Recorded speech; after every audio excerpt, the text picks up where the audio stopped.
Vedel si o tom, že plechovka v sebe skrýva plast?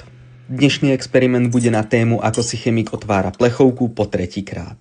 Tentokrát využijem hydroxid sodný a hliník a vyrobíme plynný vodík. Už sme ho raz vyrobili v tomto videu. To je hliník. Pridáme hliníkovú fóliu a vidíme, že sa nám začne tvoriť plynný vodík. Plynný vodík následne zapálime a pozorujeme tancujúce plamene. A keď som spomínal na tretíkrát, už sa mi podarilo plechovku otvoriť aj za pomoci medi a gália. Pri tejto tretej reakcii môžeme pozorovať, ako hydroxid sodný pomaly rozpúšťa hliníkovú plechovku a zanecháva za sebou len tenkú plastovú vrstvu.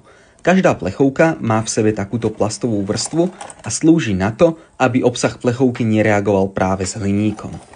Po približne hodine sa všetok hliník z plechovky rozpustí a môžeme pozorovať, že plechovka je priesvitná a vidíme produkt, ktorý sa ukrýva vo vnútri. Ja sa ho teraz budem veľmi opatrne snažiť preliať, aby sa mi plastový obal neroztrhol a mohli ste sa pozrieť, že produkt prichádza neporušený. A mňa by zaujímalo, akým kreatívnym spôsobom si vieš plechovku otvoriť ty. Táto reakcia by samozrejme nefungovala len s hydroxidom sodným, ale mohli by sme použiť napríklad aj kyselinu chlorovodíkovú, ako sme videli pri tancujúcich plameňoch. Treba nám použiť akúkoľvek látku, ktorá rozpustí hliník, ale plast nechá neporušený.